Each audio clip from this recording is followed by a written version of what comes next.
Evo, lijepo vas od srca pozdravljam i veselim se da ću vam se još obratiti sa jednom temom koja će vas možda zanimati. Iako je prošlo puno vremena od kad sam ja počela govoriti i pisati knjige, vrlo malo sam govorila baš o ovoj temi.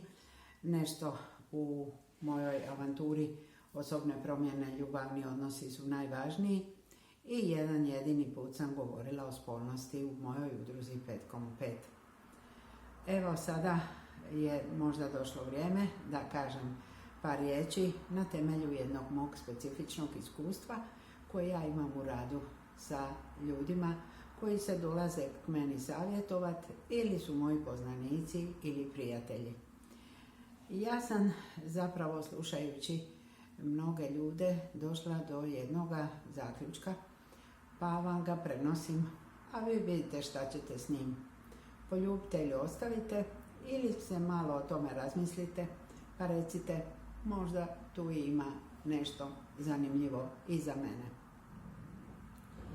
Vrlo često kad govorimo o svađi u partnerskim odnosima, onda je jedan od načina da se zna da su dvoje ljudi u svađi često puta taj da oni zapravo više nemaju spolne odnose, da je između njih u krevetu jedna velika praznina, jedan veliki razmak i da međusobno ne komuniciraju. I moj je dojam da se pokušaj da se dvoje ljudi pomiri gleda različito često puta u jednom partnerskom odnosu. Nesporazum bude u tome što jedan partner misli ili osjeća ili mu se čini da bi se tim putem moglo lako ići, da dvoje ljudi stupe u intimne odnose, pa da se onda iza toga možda rasprave neke stvari zbog čega su bili u svađi, ili čak da se niti ne rasprave jer će sami ti intimni odnosi izgladiti emocionalnu napetost koja između njih postoji. Druga strana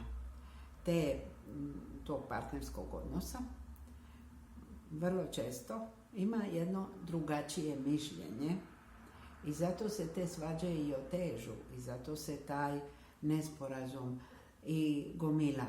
Jer druga strana misli ovako, dok se mi ne raspravimo, dok se mi ne približimo, dok neko ko je pogriješio, a to nisam naravno ja, nego ona druga strana, ne kaže da je pogriješila i ne daje mi ispriku, pa lijepe riječi, pa neku toplinu, dok se odnosi ne poprave emocionalno, ne mogu se popraviti ni tako da dvoje ljudi započnu ponovo, odnosno nastave svoje intimne odnose koje su prije imali. Iz iskustva, kad razgovaram s ljudima i kad vidim da je to jedan problem, naravno ja ih nagovaram i jednu i drugu stranu da razumiju šta se to događa u glavi one druge strane i da probaju ići u susret. Ova strana koja misli da je najlakše se pomiriti u krevetu i u zagrljaju, zaboravlja da, ja ću sada tako reći, a možda ste i vi to od nekoga čuli, da za nas žene bije glas, da je naš spolni organ uho i da se mi jako smo osjetljivi na te lijepe riječi koje će neko prošaptati. Mislim da od toga žive i oni kojima nije stalo do nekih dubljih odnosa, nego samo do zavođenja, pa ti koji vole zavoditi žene znaju upotrijebiti te lijepe riječi znajući da će to otvoriti možda jednu mogućnost za neke druge odnose. Kod možda jedne strane često puta stvari izgledaju tako da je spolni organ oko, da je ono što oni vide zapravo ono što ih jako pobudi da uđu u takve odnose. I tu je jedan nesporazum. Tu je razlika koju možda i jedna i druga strana treba biti svjesna toga, pa možda malo odstupiti od te svoje želje i od svoje strategije.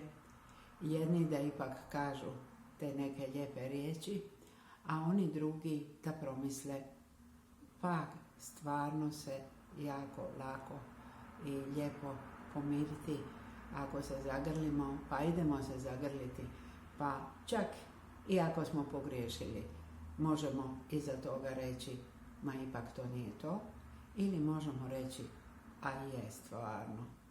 I lijepe riječi i taj zagrljaj nas je doveo do jednog pomirenja, odnosno do jednih lijepih, uzbudljivih, nježnih, pravih, intimnih odnosa koje smo napravili iz emocija, ali i iz svijesti o tome da je to jedan način kako partneri međusobno razgovaraju i kako se mogu vrlo lijepo naći, dogovoriti i susresti, a ne biti kao dva ovna na brvni, pa ni jedno ni drugo ne popušta.